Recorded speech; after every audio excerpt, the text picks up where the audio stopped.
Hi, today we're going to talk about things we shouldn't do while we're on a GLP-1 medication. I'm Lori from GLP-1 Journey and Review. If you find any of this useful, hit that like, subscribe, and share button. It really does help the channel. It lets me keep giving you some good content. I'll talk about my contest later in the video, so please watch to the end.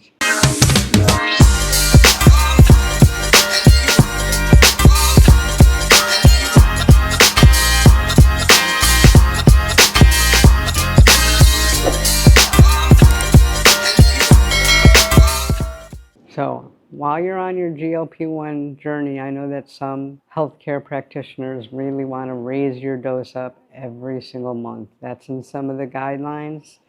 I really wish that they wouldn't do this. I myself wish that I would have stayed on 2.5 a little bit longer. I stayed the usual 1 month. Couldn't wait to get up to 5. I don't know why, probably because I didn't know any better, but I was losing fine on 2.5. I don't think that you should raise your dose if you're still losing. If you still have hunger suppression and you're losing weight and you're not having side effects, stay on it as long as you can. Remember, there's only a certain amount of doses that you could take. Now, when I went on to 5, I stayed there for a really long time. I think I was on there for 4, maybe 5 months until it really wasn't working. And I was debating back and forth, trying different things to see if maybe I could stay on it. But finally, my healthcare practitioner said, let's give it a try. We could always go back down. So don't make the mistake of going up every single month. I know I work with people that first month 2.5, second month 5, third month 7.5, fourth month 10, fifth month 12.5, and 6 months they're at their max and they still have a year and a half left of losing weight. And to me, that's just not right. But that's me. I'm not a doctor. This is not medical advice. So this is just what works for me and my opinion. Another thing that you shouldn't do is not change your lifestyle. This is not a miracle drug. You don't just take it and the pounds just pile off. Statistically, they say that because of the appetite suppression, if you take it and continue to eat what you eat, but just in smaller portions, I think it's after 15, you will lose about 10% of your weight. To me, that just wouldn't do it. For me, that would have been 16 pounds, which is a pound a month. That's not what I was after. I wanted to change my lifestyle. I wanted to lose my weight. And that's when I decided not changing my lifestyle was not something that I should do on a GLP-1 medication. Another thing is not working out. I understand that people don't want to work out, and I understand once you start this medication, you may not feel like working out. You may want to see how you feel. Some people just weigh enough that they're worried that they're going to get hurt. But once you start losing the weight, you should do some sort of working out. If you can't work out because of medical reasons, you should at least walk, move around. Movement is everything. You'd be surprised how taking 2, 10, 15-minute walks a day could really help, especially just getting things moving. And you'd be surprised, the more you move around, the more you're going to want to move around. The less weight that you have to carry around, the better your joints are going to feel and the more you're going to. And with all weight loss, not just weight loss on GLP-1, you do lose muscle, so you want to do something to strengthen your muscle. Now, my wife who has COPD can't work out a lot, but she does her chair yoga, and we have some dumbbells sitting right by the couch, so while she's watching some TV, she's doing some light dumbbell type stuff and so forth, and you'd be surprised how that helps. And another thing that you need to do is you naturally lose muscle as you get older, and with rapid weight loss and all weight loss, you are going to lose some muscle. The way to protect your muscle is eat a lot of protein.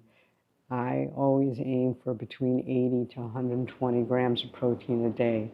So not eating protein is something you don't want to not do while you're on GLP-1 medication.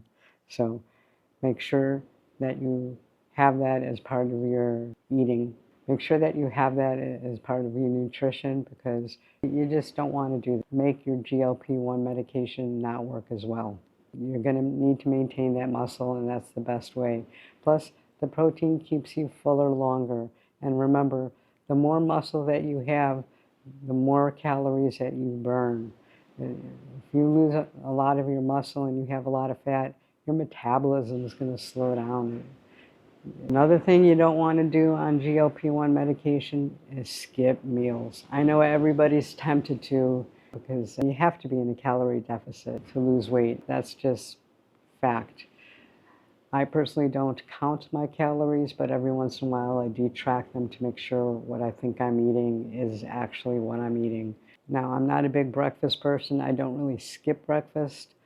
I have a protein shake, which technically is not a meal replacement, but it's something. You want to have something, especially with some protein, every meal.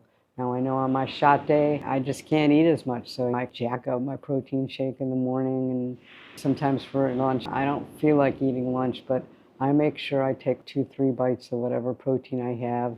If not, I'll have a couple pieces of cheese or something like that that have protein, or some cottage cheese, something that has protein, and then I can eat a somewhat normal dinner, a little bit smaller portion than what I would have towards the end of the week, but I try not to skip any meals.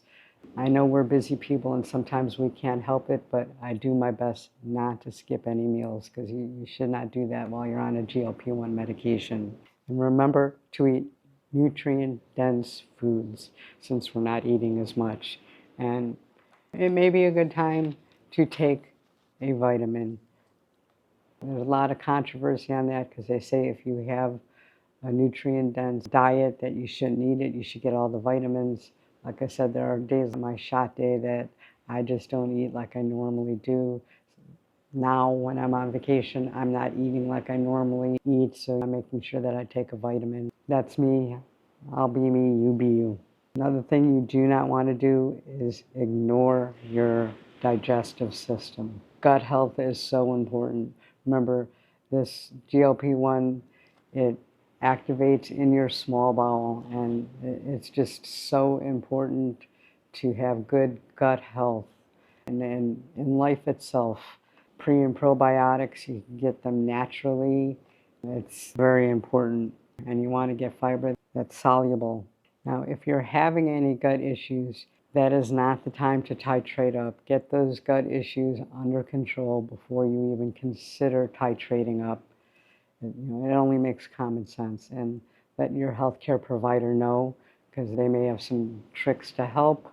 And I doubt that they would tell you that it's time to titrate up if you're having some gut issues. Another thing you should not do while you're on a GLP-1 medication is ignore blood work. Regular blood work is very important. It's going to let you and your doctor know how you're doing on this medication. It'll let you know what levels are going down, what levels are going up, what levels are normalizing, if you need to change any medications, if you need to get off of some, how your thyroid's doing. It's just very important to make sure that you get blood work, especially on the GLP-1 medication. So these are things you shouldn't do while you're on the GLP-1 medication. Is there anything that you're doing wrong on the GLP-1 medication? Let me know in the comments. And for today's contest, we're just going to use a plain old smiley face. You could either type the word smiley face in the comment, or the emoji of a smiling face. Like and be a subscriber, and you're entered to win the Amazon gift card.